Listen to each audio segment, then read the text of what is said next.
규제를 강화하며 이들 기업이 시장에서 차지하는 지배력을 줄이려는 노력을 현재까지 이어가고 있습니다. 공산당의 권위를 위해서, 더 정확히는 시진핑의 권력 강화를 위해 중국의 글로벌 위상을 높여주는 대형 민간 기업의 혁신과 성장을 막고 있는 것이죠. 참고로 시진핑의 통치 이념이자 궁극적인 목표는 다름 아닌 중국몽 실현인데, 중국몽이란 쉽게 말해 중국이 과거의 영광을 되살려 중국 중심의 세계 질서를 구축하겠다는 강력한 제국주의 사상이 드러난 이념입니다. 소련 붕괴 후 미국이 세계 경찰 역할을 했던 팍스 아메리카나 시절을 지나 자신들이 팍스 시니카를 열겠다는 말이죠. 팍스 로마나라는 말 들어보셨을 겁니다. 팍스 로마나는 로마가 전쟁을 최소화하며 평화를 누렸던 1세기와 2세기를 뜻하죠. 팍스는 라틴어로 평화를 뜻하고 팍스 뒤에 뭐가 붙으면 한 세력이 압도적인 힘으로 주도하는 평화를 뜻합니다. 팍스 시니카, 중국이 지배하는 세상이라 끔찍한데요. 어쨌든 시진핑은 국가 부강, 민족 진흥, 인민 행복이라는 세 가지 키워드 아래 2050년까지 미국을 넘어서는 세계 유일의 초강대국이 되겠다는 구체적인 목표를 세우고 있습니다. 그런데 지금 시진핑이 추진하는 정책들을 살펴보면 시진핑이 원하는 게 과연 중국몽 실현인가 하는 의문이 드는 게 사실이죠. 정말로 중국을 부강하게 만들고 싶다면 지금처럼 빅테크 기업들을 강력하게 규제하는 것과 같은 민간 기업을 억압하는 정책으로 중국 경제에 나아가 중국의 글로벌 위상에 악영향을 끼치진 않을 테니까요. 이는 뒤에 나올 테지만 결론부터 말하자면 시진핑이 생각하는 팍스는 다른 의미이기 때문입니다. 경제 중요하긴 한데 시진핑은 체제와 지배자가 누구냐에 더 신경 쓰고 있는 것 같습니다. 미국은 미국이라는 국가의 영향력을 유지하려고 한다면 현재 시진핑의 중국은 그냥 국가 중국이 아니라 현재의 중국, 공산당의 중국, 더 나아가 공산당이 영향력을 끼치길 원하고 있죠.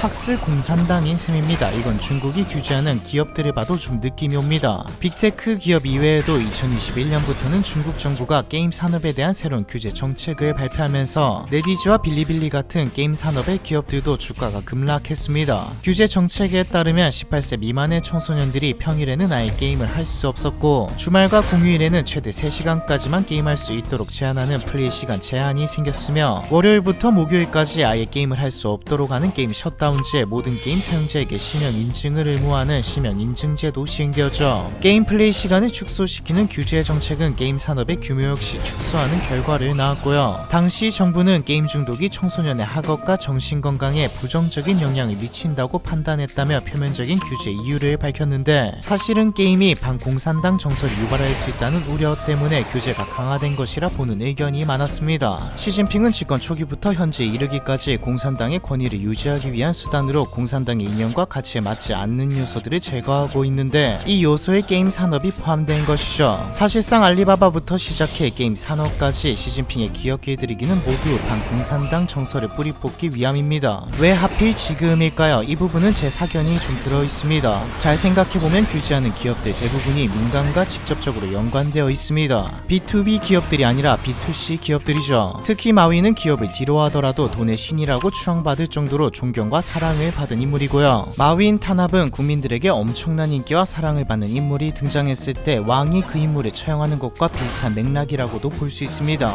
몇 년 전까지만 하더라도 중국은 자본주의 국가보다 더 자본주의 국가 같은 이미지였습니다. 마치 성장에 목말라 규제가 없는 듯이 운영되었죠. 정치는 또 사람들의 요구는 경제 성장과 동반되어 성장하고 발전합니다. 한국에서도 과거를 보면 대규모 시위나 혁명, 정치적인 큰 변화가 일어난 시점은 정부 경제가 많이 달라졌을 때입니다. 정의와 자유도 있지만 사람들의 의식 수준이 올라가고 똑똑해지면서 국가가 앞으로 나아가기 위해서는 지금 체제로는 안 된다는 판단이 선 것이기도 하거든요. 혹은 경제가 안 좋아서 변화가 필요한 타이밍인 경우도 많죠. 후자가 대부분입니다. 이건 지금 정치와도 연관지을 수 있습니다. 국가의 전체적인 성장이 필요할 때 우리는 보수의 말이 더 매력적으로 느껴지고, 분배 안정이 필요할 때는 진보 쪽이 더 매력적으로 느껴지죠. 천안문 시위도 중국 경제가 성장하고 난 뒤에 일어났고요. 물론 시위를 한다고 국민들이 요구한다고 항상 먹혀 들어가는 건 아니지만요. 어찌되었든 이런 관점에서 볼 때 해외에서 공부도 하고 교류도 하고 신문물과 자유라는 가치까지 받아들이게 된 중국 사람들, 특히 젊은 층은 타이밍상 큰 변화를 요구할 타이밍이기도 합니다. 누가 봐도 중국이 더 큰 성장을, 더 폭발적인 성장을 하기 위해서는 그냥 공산주의, 사회주의를 포기하는 게 맞습니다. 과거에는 그나마 중국이 덜 성장한 시점이라 비교적 덜 개방한 시점이라 진압이 가능했지만, 지금 대규모 시위가 일어나 국가가 사람을 죽여가면서까지 탄압한다면 내 국제적인 비난은 물론 이번에는 진압하지 못할지도 모르죠.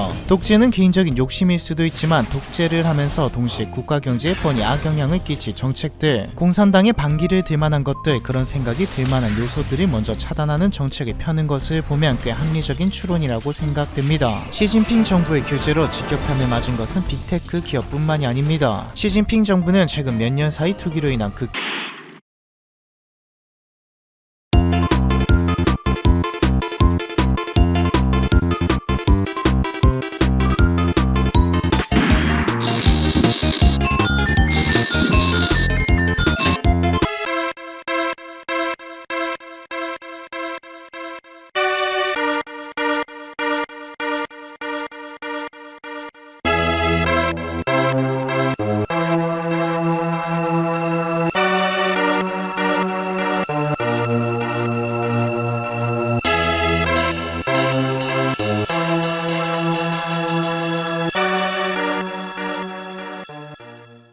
이재명 대통령 장남의 결혼식이 비공개로 열렸습니다.